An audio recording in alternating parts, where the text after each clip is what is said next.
Assalamualaikum warahmatullahi wabarakatuh. Kami dari kelompok 1 ingin mempresentasikan hasil diskusi kami tentang analisis model SEIR pada penyebaran penyakit virus corona atau COVID-19.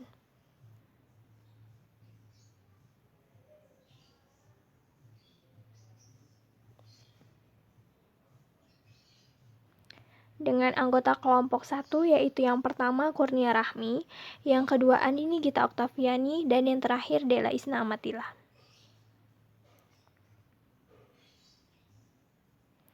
Topik pembahasan yang akan kami bahas yaitu yang pertama pendahuluan, yang kedua konstruksi model, yang ketiga hasil analisis, yang keempat simulasi numerik dan interpretasi, dan yang kelima kesimpulan. Poin pertama yaitu pendahuluan.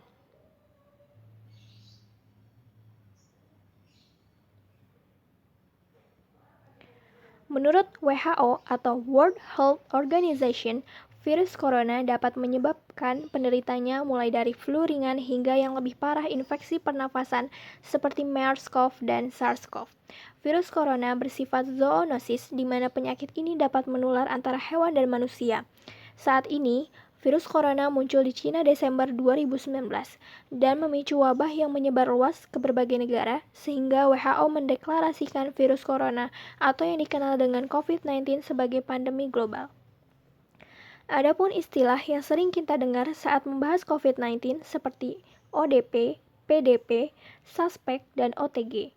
ODP merupakan singkatan dari orang dalam pemantauan, PDP yang merupakan singkatan dari pasien dalam pengawasan, dan suspek yaitu orang-orang yang diduga kuat terjangkit COVID-19, serta OTG atau orang tanpa gejala merupakan sekelompok orang yang tidak memiliki gejala apapun tapi memiliki resiko tertular COVID-19. Kita tahu bahwa COVID-19 ini merupakan virus yang baru dan butuh waktu lama untuk meneliti obat dan vaksin ini minimal 1 tahun. Namun, dalam kurun waktu 1 tahun ini kita dapat melakukan pencegahan salah satunya dengan meningkatkan imunitas tubuh kita. Untuk itu, di sini kita akan membahas model yang menggambarkan seberapa besar pengaruh imunitas tubuh kita dalam pencegahan penyebaran COVID-19.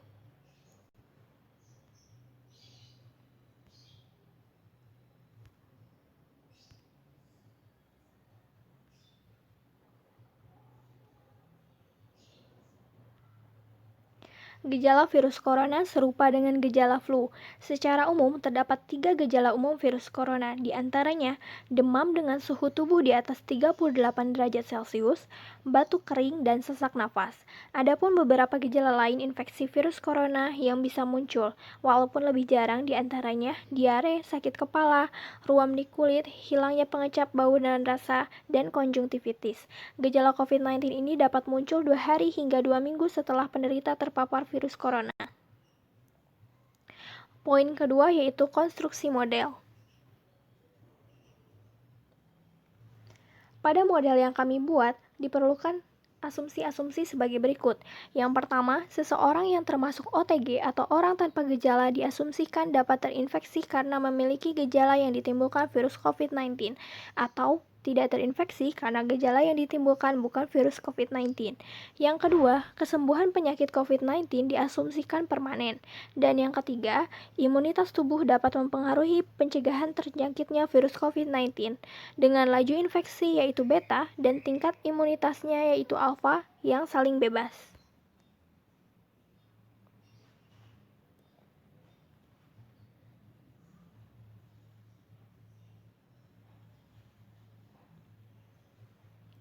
Pada model ini, manusia dibagi ke dalam 4 kelompok populasi. Yang pertama yaitu S, susceptible, yaitu manusia rentan terinfeksi. Yang kedua E, exposed, manusia yang terjangkit penyakit expose di mana pada kelompok populasi ini seseorang masih menunjukkan gejala terinfeksi dan belum tentu akibat virus COVID-19. Kemudian I yaitu infected, manusia yang terinfeksi, dan kemudian R yaitu recovered, manusia yang sembuh. Berikut diagram kompartemen dari penyebaran COVID-19. Dari diagram kompartemen tersebut diperoleh persamaan diferensial nonlinier orde 4 sebagai berikut. dengan betanya merupakan laju transisi dari keadaan rentan terinfeksi atau susceptible ke keadaan expose atau OTG, dan gamanya merupakan laju transisi dari keadaan expose ke keadaan infected, dan deltanya merupakan laju transisi dari keadaan expose ke keadaan recovered, dan yang terakhir kappa merupakan laju transisi dari keadaan infected ke keadaan recovered.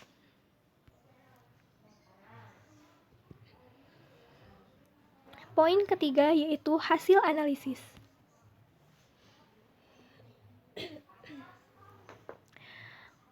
Yang pertama, kita menentukan bilangan reproduksi dasar atau R0. Salah satu cara untuk memperoleh bilangan reproduksi dasar atau R0 untuk model kompartemen penyebaran penyakit menular ialah dengan menggunakan NGM. Dan dengan yang pertama yaitu X dot sama dengan FI X min VIX, di mana F merupakan matriks transisi penyakit yang elemen-elemennya non-linier yang memuat interaksi antara populasi E dan populasi I, sedangkan V merupakan matriks transisi yang elemen-elemennya linier dari matriks X. Hasil dekomposisi dari X dot seperti pada layar, kemudian diperoleh matriks F dan matriks V-nya. Dari matriks F dan V-nya itu kita evaluasi di titik equilibrium bebas penyakit. S dengan S sama dengan A per mu, E sama dengan 0, I sama dengan 0, dan R sama dengan 0, sehingga diperoleh matriks F dan V-nya. Kemudian, parameter R0 dapat ditentukan oleh radius spektral dari matriks FV inverse. Seperti pada layar, maka diperoleh lambda 1 dan lambda 2-nya, sehingga diperoleh bilangan reproduksi dasar R0 dengan melihat nilai eigen terbesarnya. Kemudian, berdasarkan persamaan 1-4, diperoleh titik equilibrium sebagai berikut. Ada dua titik equilibrium. Yang pertama, titik equilibrium bebas penyakit atau DFE. Yang kedua, titik equilibrium endemik atau END. Jika ambang batas R0 besar dari 1 dan beta C gamma besar dari mu plus kappa dikali gamma plus mu plus delta dikali alpha, maka titik equilibrium endemik eksis dan parameter Sayre harus bernilai positif. Berikutnya, ada kestabilan titik equilibrium bebas penyakit atau DFE. Terdapat teorema 1, di mana jika ambang batas R0 kurang dari 1, maka titik equilibrium bebas penyakit atau DFE dikatakan stabil asimptotik lokal. Buktinya, pertama, bentuk matriks Jacobian dari persamaan diferensial non-linier 1-4 sehingga diperoleh matriks J seperti pada di layar. Setelah itu, substitusi titik equilibrium DFE ke matriks Jacobi J sehingga diperoleh matriks J1 sebagai berikut. Dari J1 diperoleh 4 nilai eigen sebagai berikut: eigen 1, eigen 2, eigen 3, dan eigen 4 seperti pada di layar.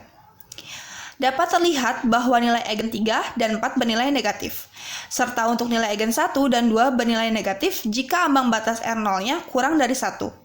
Sehingga terbukti jika ambang batas R0 kurang dari 1, nilai eigen dari kasus bebas penyakit atau DFE bernilai negatif, yang artinya titik equilibrium bebas penyakit atau DFE stabil asimptotik lokal. Sehingga teorema 1 terbukti.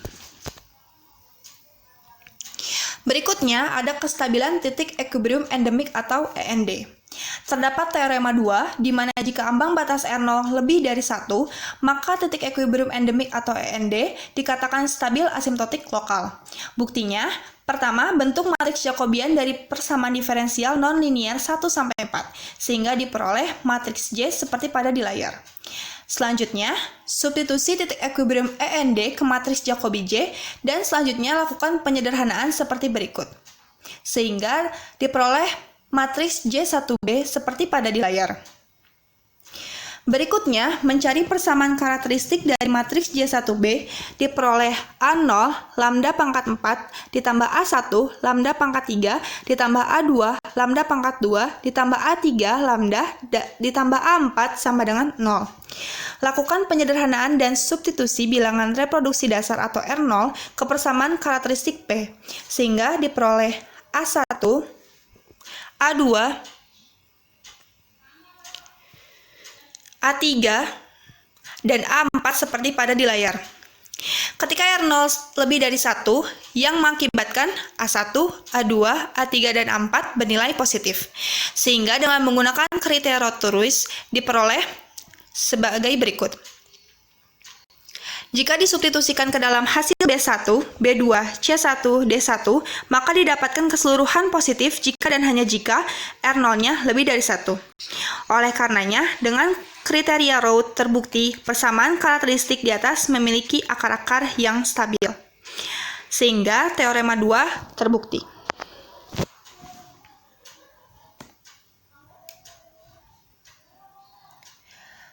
Berikutnya, ada simulasi numerik dan interpretasi.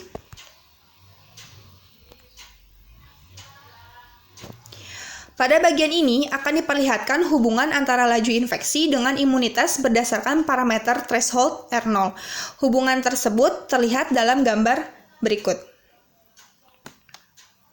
Pada gambar di berikut, dapat terlihat bahwa hubungan antara laju infeksi beta dengan imunitas alfa. Semakin tinggi laju infeksi, maka imunitas akan semakin berkurang, ditandai dengan R0 lebih dari 1 yang mengakibatkan adanya endemik. Sementara, jika imunitas semakin tinggi, maka laju infeksi cenderung semakin lambat untuk meningkat dan cenderung stabil. Ditandai dengan R0-nya kurang dari 1, yang memiliki makna bebas penyakit atau kejadian tidak endemik. Jadi, terdapat hubungan antara laju infeksi beta dengan imunitas alfa berdasarkan threshold R0. Nah, lebih lanjut dapat dilihat melalui simulasi berikut, yaitu simulasi numerik DFE dengan R0-nya 0,6. Terdapat grafik dari populasi rentan penyakit, populasi expose, populasi terinfeksi, dan populasi recovery. Dari grafik di atas, ketika laju infeksinya diketahui konstan dengan kondisi R0 kurang dari 1, dapat ditunjukkan dinamik populasi yang rentan penyakit, expose, terinfeksi, dan recovery. Terlihat dari grafik B dan C yang kurvanya mengalami penurunan terus-menerus dari populasi expose dan populasi terinfeksi. Dari grafik C juga dapat dilihat bahwa semakin tinggi imunitas tubuh, maka semakin sedikit populasi yang terkena infeksi. Kemudian, dari grafik A dan D juga dapat dilihat bahwa populasi yang rentan penyakit akan menurun dan populasi recovery akan menaik. Hal ini menunjukkan bahwa imunitas dan kesembuhan penyakit mempengaruhi kekebalan terhadap penyakit COVID-19. Berikutnya merupakan simulasi numerik END atau endemik dengan R0-nya 1,6. Nah, terdapat grafik populasi rentan penyakit, populasi expose, populasi terinfeksi, populasi recovery. Dari grafik berikut ini, ketika keadaan bilangan ambang batasnya R0 lebih dari 1, populasi manusia tertuju atau terfokus pada populasi expose dan populasi infeksi yang naik. Sedangkan untuk populasi recovery mengikuti pola populasi infeksi. Ini dikarenakan populasi yang terinfeksi kemudian sembuh tidak berpeluang untuk terinfeksi kembali. Kemudian, pada populasi yang rentan penyakit dengan adanya laju infeksi dan laju imunitas dapat mempengaruhi populasinya yang semakin menurun. Tingkat imunitas juga sangat mempengaruhi populasi yang terinfeksi. Semakin tinggi tingkat imunitas tubuh, maka semakin kecil pula populasi yang terinfeksi penyakit COVID-19.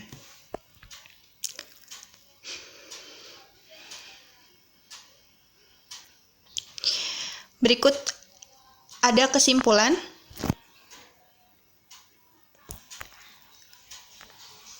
Kesimpulannya, dalam kasus COVID-19 ini, imunitas sangat penting pengaruhnya. Terlihat dari analisis sensitivitas dan analisis numerik bahwa tingkat imunitas tubuh dapat menurunkan populasi yang terinfeksi COVID-19. Selain itu, tingkat kesembuhan juga akan membangun populasi manusia yang kebal akan virus COVID-19 ini. Terdapat quotes, jauh lebih sulit membuat orang sehat daripada membuat mereka sakit. DeForest Clayton Jarvis.